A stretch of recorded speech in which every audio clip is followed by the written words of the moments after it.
Hi, fam, and welcome to a Sober Girls podcast. I'm your host, Sherry, and I have been sober for 11 years, and through that time have been through my own ups and downs, not only with staying sober, but also learning to live life on life's terms.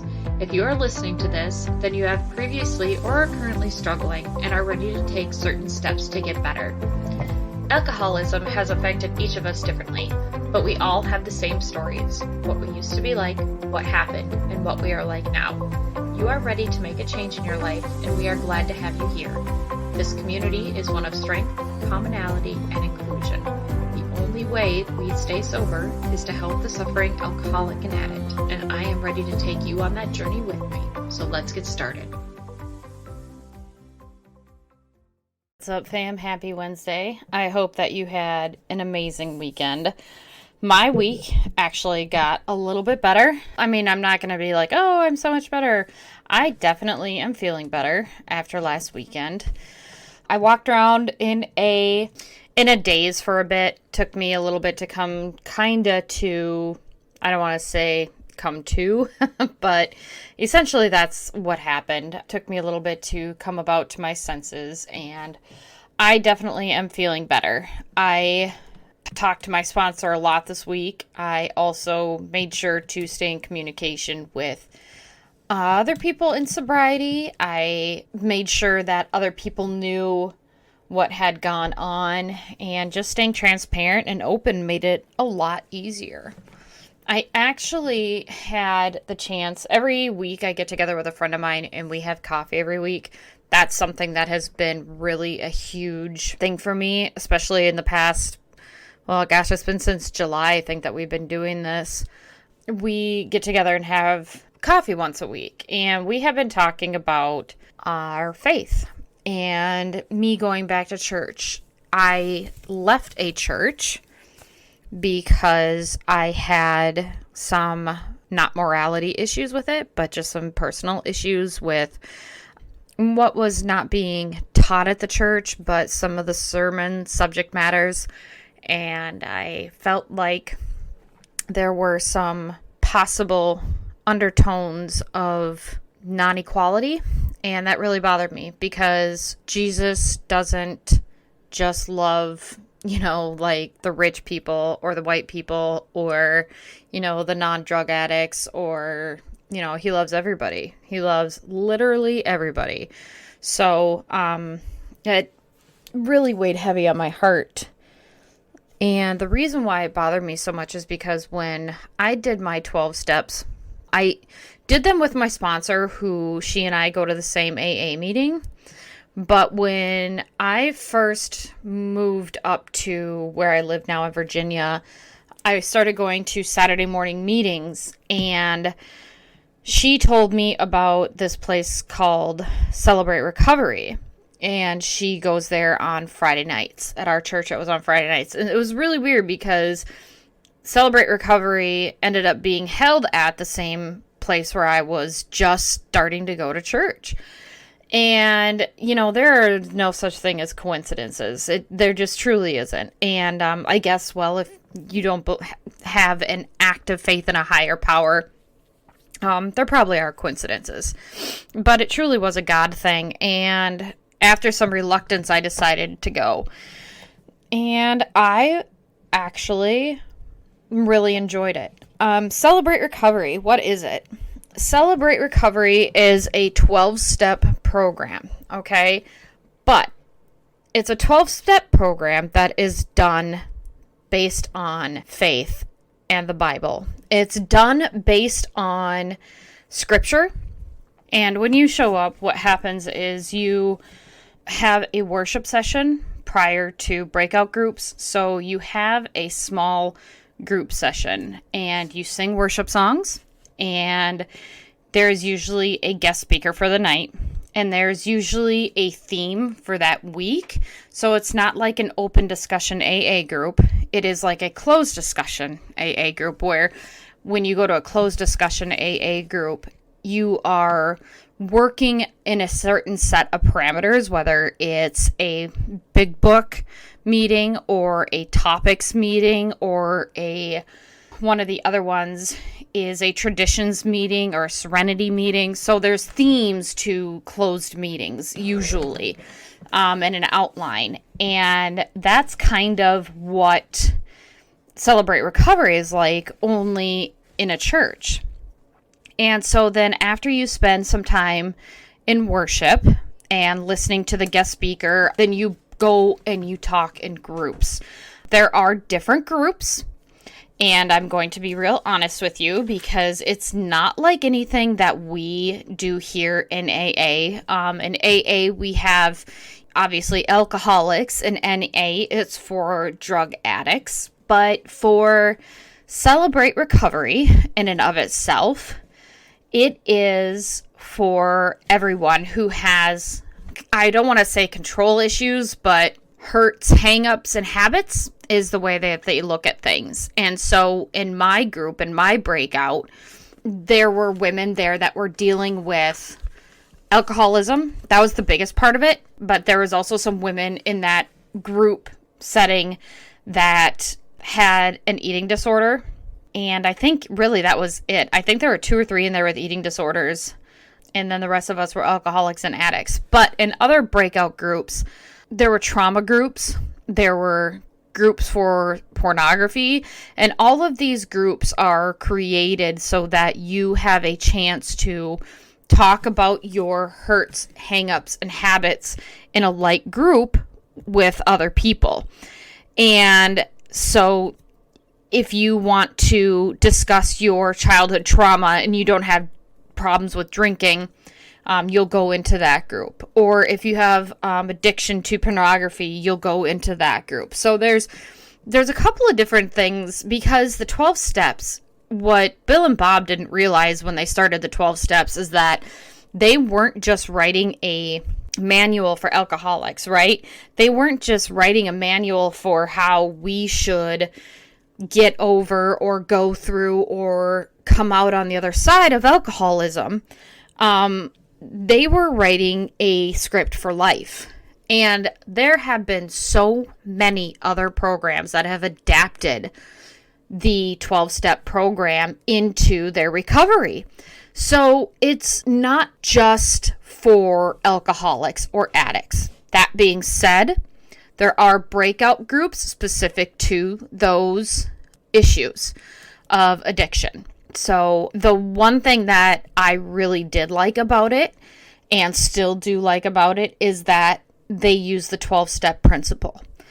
And when you're doing the steps or talking about the steps, you're doing it in a faith-based manner, right? So principle 1, for example, instead of step 1, it's principle 1. The principle is that I realize I'm not God, that I admit that I'm powerless to control my tendency to do the wrong thing, and that my life is unmanageable. The reason they have it done this way is, again, because there's so many other things that people can have in their lives that are unmanageable, right? Pornography addiction, getting over your past, codependency, abusive relationships. There are so many things in our human world that really are that the 12 steps really benefit us from.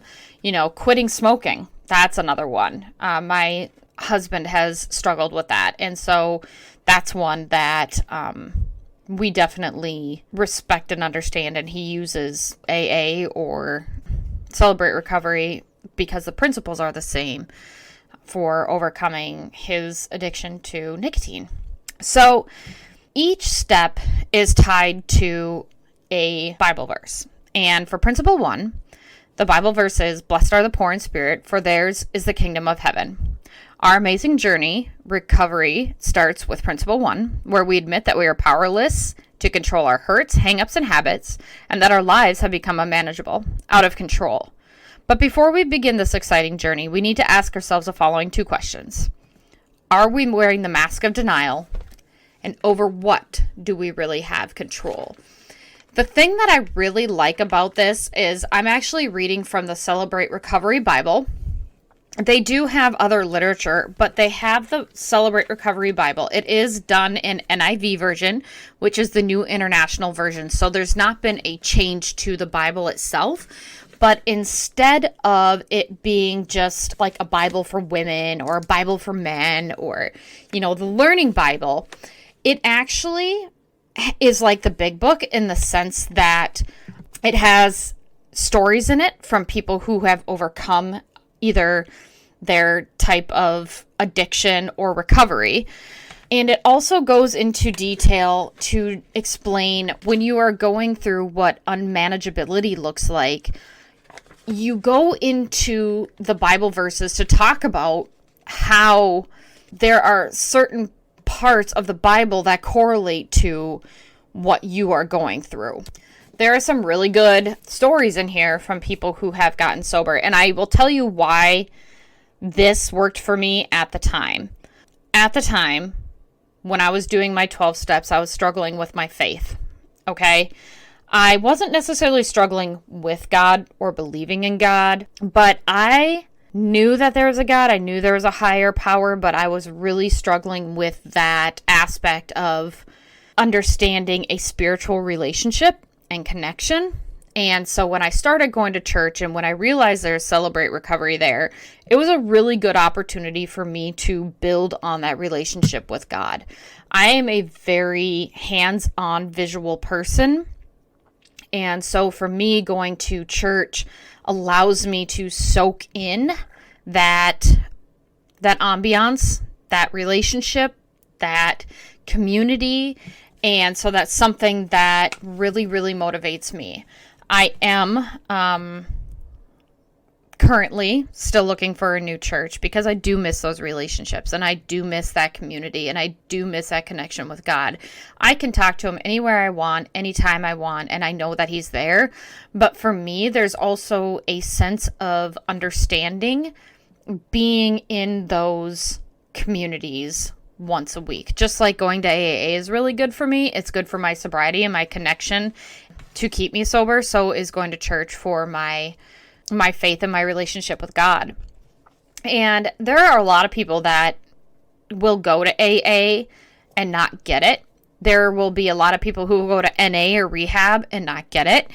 And there are so many different forms of 12-step programs out there because not everybody is the same. Not everybody can truly grasp sobriety in the traditional Alcoholics Anonymous setting. I grew up in Alcoholics Anonymous, so I truly enjoyed it. But where I was lacking in certain areas was my relationship and my faith. So there's a story in the Bible, and it's about step 1, or it's in the area of step 1 or principle 1. And it's about a gentleman named Dave, and he is a believer in God, and he struggled with alcohol and drug addiction. And it says in here, that he was introduced to a 12-step program after his second arrest. And after attending the program for the court-ordered 12 months, he moved on with his life. So that 12-step program that he went to was more of a rehab or a classroom setting because he graduated. So we have that same kind of thing here in Virginia where I live. We have a drug court. And in a drug court, you go there, you take classes, you go to AA or NA, and when you are done with that, you graduate from that program. Well, the problem with graduating for the program, like in everything else with life, when you graduate from something, that doesn't mean that you're done learning, okay? Learning is something that never, ever stops. And if you stop taking in the educational information, then you will not truly progress in your field. That's why so many jobs have required education. When you are there for so long, you have to have so many hours of on-the-job training, or you have to go to special schools in order to work on certain new machines. Everything is always changing, right? It's always fluid. So he went to move on with his life, and he got arrested 2 more times. And he could not figure it out. He could not figure out what was going on. And he says, I had reached rock bottom and had finally come to realize good itself does not dwell in me, that it is in my sinful nature. For I have the desire to do what is good, but I cannot carry it out. So he went through and he did the 12 steps, right? But for whatever reason, in a traditional secular setting, he wasn't grasping the concept of carrying out either the message or working the program. So he ended up going to Celebrate Recovery one night. And he had done that because he was living with a woman, and the woman suggested going to a small group. And when they were in the small group, they were praying for him to have a relationship with God. And he really felt better once he was in a church community, and he wanted what everyone else had. In his sense, that was the first time that sobriety was going to work for him. So if it wasn't for that 12-step program at church, he does not feel like his sobriety would have been successful. And that is the beautiful thing about the 12-step program, is it doesn't always have to be at AA. It doesn't always have to be at NA. It doesn't always have to be at rehab. What you need to do is find something that actually works for you. So what did it look like for me? I was going to the worship part, and I was going to the breakout meetings. And eventually, after 2.5 years, my very, very, very patient sponsor told me that she was going to be holding a step meeting. And I wasn't so sure, you guys. I was not sold on a step meeting with Celebrate Recovery because it wasn't in the traditional AA format. I had a little bit of resentment towards the fact that some of the people that we were in the group with kind of took it not so seriously. I'm not sure if I would have fared better one-on-one. You can ask your sponsor to do the steps one-on-one. I personally would have felt better had I done the steps one-on-one, but I also trusted Carol, and so I went through it. And the good thing is that I didn't have to do my 4th and 5th step with people, right? So in the group, I was pretty closed off. I'm not closed off to the sense where I wouldn't share anything. I just didn't want to share with these other people exactly everything that I had gone through. And there are a couple of reasons for that. Basically comfort. In AA, we do a 5-minute share and it's over. So, I had no problems talking about the topic or going through the steps. They have these awesome books, and your step work is done in these books, in these handbooks, and they're really, really awesome. They take you through scripture. They take you through like principle 1, they take you through that, and there's a whole section on principle 1 taking you through the first step, but with Bible verses and relating your life to faith and your life to your addiction through faith. So there's this really cool tandem when you go to Celebrate Recovery and you're doing your step work, because you feel the presence of your higher power every time you're there, right? And my higher power is God, because that's how I choose to address him. And so when you're going through your step work, you don't feel alone. That connection to God gets a lot stronger. And that's one thing that I really, really enjoyed. So if you decide to do Celebrate Recovery and you are going through step work, I do know that they have group settings for those. I do know, though, that some people actually can do step work alone with another person. So, but when I did my 4th and 5th step, that was with my sponsor and my sponsor only. And I can tell you at that point, being able to relieve myself of those, I guess, sins or discretions or past traumas, those really, really helped to do alone with her, because there's no expectation that you should have to do your 4th and 5th step in a group setting. And if anybody ever tells you that you have to do that, I highly suggest that you either find a different way to tell them politely, I don't think that's necessary, or it goes against the traditions, but it definitely is important that in every 12-step program, as hard as it is, you don't stop at that 4th and 5th step. You go through them, and you don't half-ass them either, because those things will come back and they will bite you in the butt.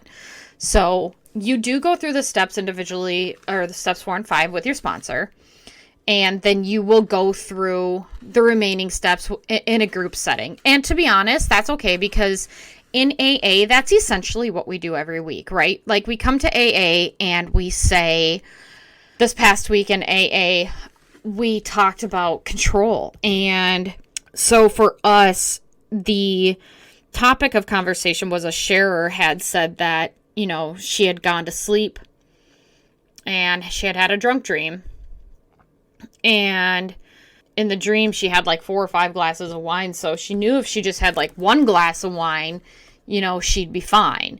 And then she remembered that she can't have 1 glass of wine. And so then how do you really control your thoughts? Well, you can't control your thoughts. You can't control what goes in and out of your brain, right?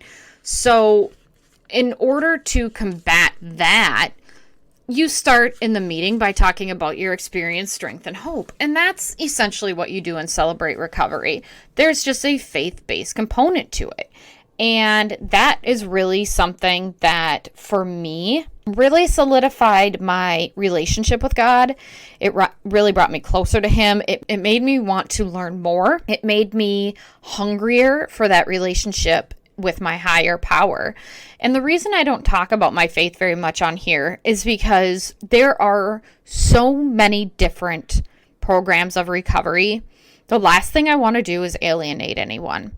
And if I were to come in here and say, if it weren't for God, by the grace of God, and while those things are absolutely true, right? For me, those are absolutely true. If it weren't for God, if it weren't for my relationship with Him, if it weren't for the way that I conduct my life as a Christian, I don't know how easy this would be for me, because I do notice that when I am not active in my meditation or active in my pursuit of my relationship with my higher power, I am pretty miserable. And so that is what works for me, but it doesn't work for everybody else that way. So I never want to make you feel like because your higher power isn't God, or your higher power isn't a faith-based person, then you're wrong, because you're not. I've already told you before that your higher power can be the group of AA, it can be the big book, but eventually most of us do get to a place where we do have a higher power and we do choose to call Him God. So I really appreciated the fact that my ability to grow closer to God in that aspect was tied to this Celebrate Recovery. Once I was done with the small group aspect of it, once I was done with doing my 12 steps, I quit attending Celebrate Recovery. And why is that? Is it because I wasn't happy? No, I was absolutely happy with Celebrate Recovery. I love the little amount of worship that I had on Friday night, and I really appreciated my sponsor. And that was really it for me. I was following my sponsor out of the rooms of AA into this 12-step faith-based program. So for me, I wanted at that time to have a faith-based 12-step, because I knew that for me that was something that was going to help catapult my relationship into my relationship with God, which is exactly what I wanted. That is exactly what I wanted for me. I wanted to be sober, and I wanted a relationship with God, and I knew that going to Celebrate Recovery was going to give that to me. The reason why I left was because I thrive in a very structured environment. I thrive in a very profound, quiet, but strong environment. And AA in those rooms, that's what they gave me. There is rarely any drama in my AA rooms, and there's not any drama in Celebrate Recovery that I know of. And that's where I met my friend Brandon, who took his own life. So, Celebrate Recovery is very, very important for me. But I left because for me, AA was the way that I grew up and the way that I was comfortable. And since I was still attending church, once I completed the 12 steps, I just stayed at the church where I did Celebrate Recovery, because a lot of the people in the church actually attended Celebrate Recovery. And we were very open and honest about our addictions and our issues. My pastor actually was a former cokehead. And so I had a lot in common with my pastor. And it's really awesome when you go to these churches that have Celebrate Recovery. They actually have a whole different feel to them, to be completely honest, because a lot of the members of the church, or not a lot, members of the church typically will go to Celebrate Recovery there. There are people actually who will go to Celebrate Recovery every single night of the week. So how Celebrate Recovery works is it's like AA meetings. Every Saturday I go to Hopewell Methodist United Church. And that's where I go for my AA meeting, right? And then, say I wanted to go today, I could have gone to the Sunday Park meeting. So, like AA, there are churches around the area that all have Celebrate Recovery. So, if you want to go to a meeting on Friday, or if you want to go to a meeting on Tuesday, it really is based on your schedule. Also, the important thing about that is it's set up like AA for the aspect that if you need to get to a meeting, you can get to a meeting. Unlike AA, if you are having a bad day and you need a meeting in 5 minutes, unfortunately, due to the structure of Celebrate Recovery, you are not going to get to a meeting in 5 minutes. You are going to get to a meeting at 7 p.m. when everybody else does. So those contacts and that information of going to AA and NA and having a sponsor are going to be ultimately the most important tool anyway for you, because there are no meetings throughout the day in Celebrate Recovery like they are in AA. That does not make it any worse. That does not make it any better. I am just being honest with you that that's how they are structured. They are found online. They are linked on my website, so you can go and check them out. You can go to the CR Groups tab, and it will give you a box, and it says find a Celebrate Recovery group near you, or find your Celebrate Recovery state rep. So you can go ahead and enter all that in, and it will bring you to your closest CR representative. And it is truly an amazing program. It is something that I don't think, without going to that, for me as someone who was pursuing a relationship with God, that I would have understood certain aspects of sobriety, because the important thing for me, and the important thing for some people as Christians, is knowing that what happens when we die. What happens when we have to go to the afterlife? What happens when, if there is an afterlife? What happens when we have to move on? And how can we ultimately be forgiven? And the Bible gives a really, really great forgiveness. It gives you a clear-cut image of what forgiveness looks like for you. It gives you the image of no matter what you have gone through, God loves you. And when you feel so alone, when you feel so insanely isolated, or because your friend doesn't forgive you, that no one will forgive you, it's really nice to know that in these, that we are able to get that forgiveness from God. Okay? That was something that was really important to me. And not because I needed that reassurance or I needed that confirmation, but because I knew that there were going to be people that did not forgive me. I knew there were going to be acts that seemed unforgivable. And so for me, being able to confess my sins, and instead of someone saying, do 12 Hail Marys, like someone was actually going to sit down with me and be like, look, here in the Bible is where they talk about some of the most horrid things that you can imagine. People driving other people out of their land, or people ignoring lepers because of their skin. People who were there. The one thing that I absolutely loved was the story of the prostitute. And the reason why I love that story was because even though I wasn't a street prostitute, I definitely had put myself in a position where I was sleeping with people for drugs, for alcohol. So essentially, by the definition, I was a prostitute. Also, I was cheating on my then spouse. So this story I actually really loved, and it resonated with me. And it's in Luke. It's in chapter 7, and it is verse 36. And it talks about when Jesus went to go into town, and the Pharisee invited him to have dinner.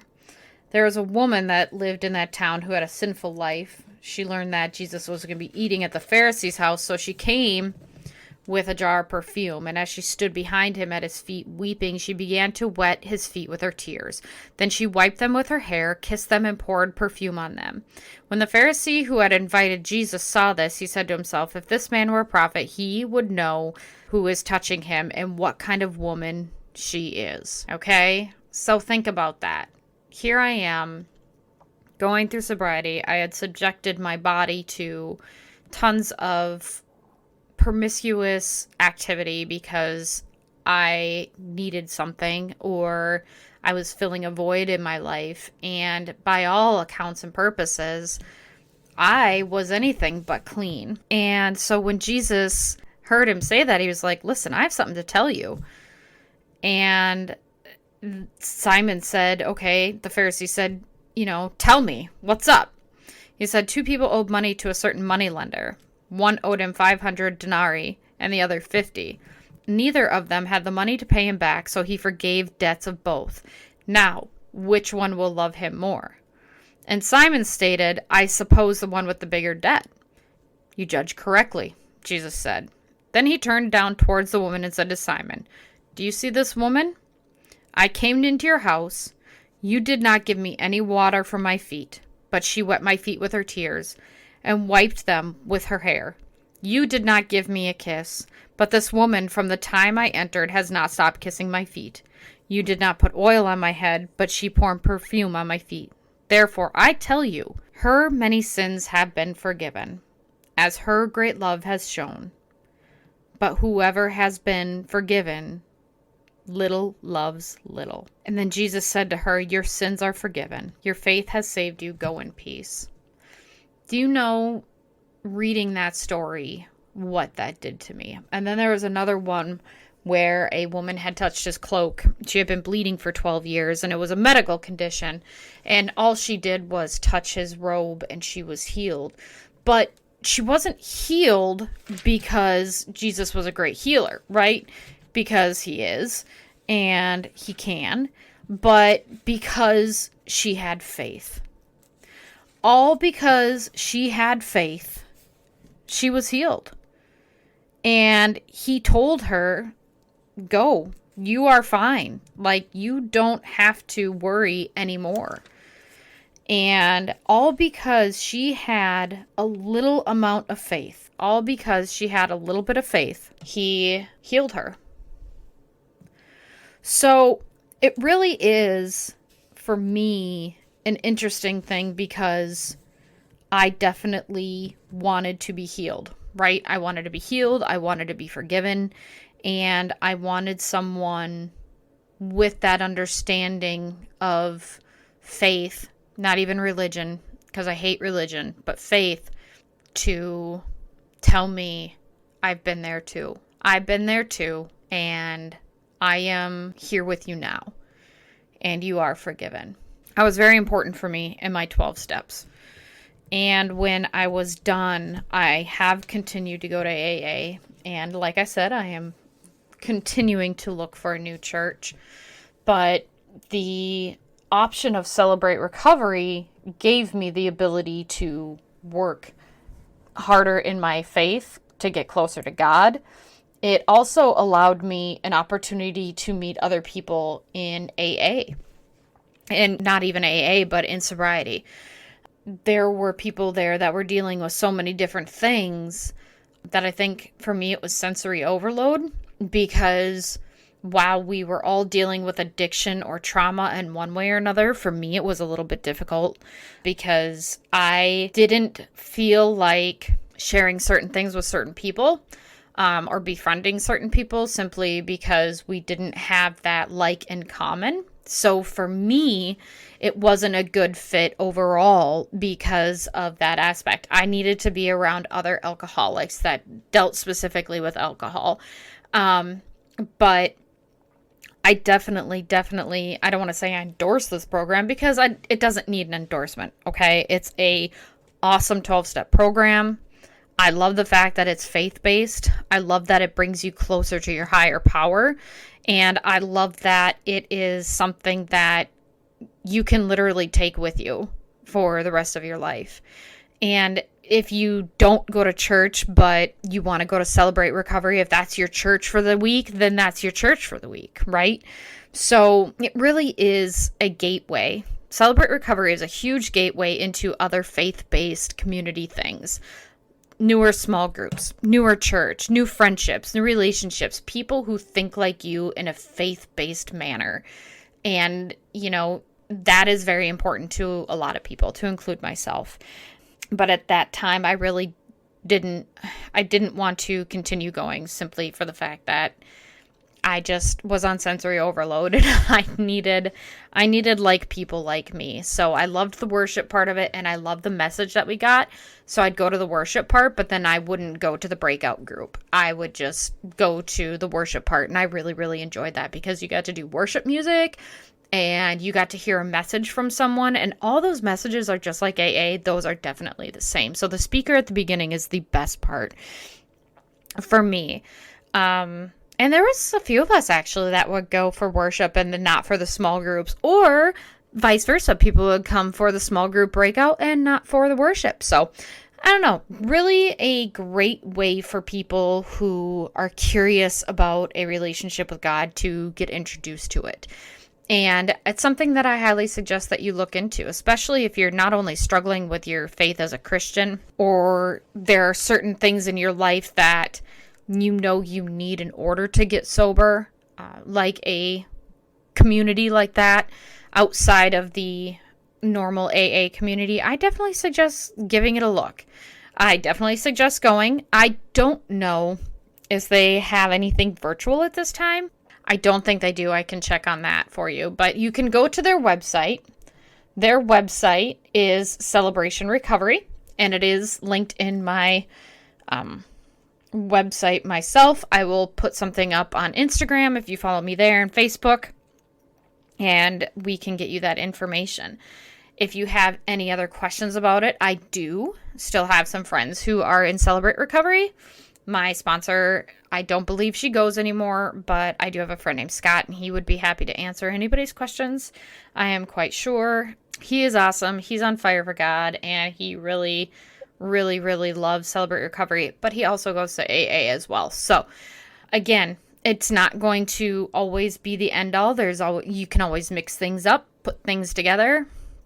That's the beauty of the 12-step program. And that's the beauty of, Bill and Bob. Like, man, they created something that was so awesome. Everybody else was like, hey, we need to do this. And the fact that there are churches out there that got on board to help people in a faith-based manner is huge. I really like that, because traditional brick and mortar churches, you go there and it's brimstone and fire. Or if you're Catholic, you go and sit in a little room and some dude in a robe tells you to do 12 Hail Marys, spin in a circle 10 times and throw salt over your shoulder. Like, there's true application in Celebrate Recovery that makes you feel atoned and forgiven. And if that's something that you're absolutely looking for, I suggest giving this an opportunity to see how you feel about it. And if it's not a right fit, then you know what? It's not a right fit. If you want to mix it up and do this and AA, hey, that's great. The point is that both of them are there for you, and I am here for you too. So if you need anything from me, if you need to talk, if you need to vent, do not hesitate to reach out. I sleep with my notifications on my phone, simply for the fact that if I can hear them and I'm able to help someone, that's what I'm here for. However, if I don't get back to you right away, keep trying to get a hold of someone until you can, because that's what saved me from relapse last week. But I really appreciate you. And I do have to say, my attitude of gratitude is something totally cool this week. My attitude of gratitude, as you know, baseball is back. And I have actually had a couple of Major League Baseball players follow me. And I'm actually communicating with a couple of them right now regarding their pitching or their catching, and just an attitude of gratitude for those guys, because they have had a really rough offseason. And the fact that they still care about the fans and are willing to talk to us and help us out, especially after trolling us for making a not so nice tweet about them on Twitter. So, shout out to the baseball players who are truly making a difference to their fans and to the sport of baseball. So that's my attitude of gratitude this week. I had to pick something baseball related, because all this week it's been just amazing. One baseball thing after another. So I hope that you continue to have a good rest of your week. Behave, be safe, and if you need anything, reach out. Again, you can find me on email and Instagram, social media, and I truly hope that you have a good rest of your week. Until next time, be well, fam. Thank you so much for joining us on today's episode of A Sober Girls Podcast. I hope that today's episode was something that you needed to hear today and can carry with you throughout the week until we get together next week. I really look forward to our time together and sharing my experience, strength, and hope so that you feel less alone and more empowered to keep taking it one day at a time. Don't forget to check us out on Twitter and on Instagram at A Sober Girls Pod, and on our website at asobergirlspodcast.podbean.com. There you can find episode-specific content and contact information. You can also hear us on Stitcher, iHeartRadio, Apple iTunes, and Spotify. Until next time, fam, be well.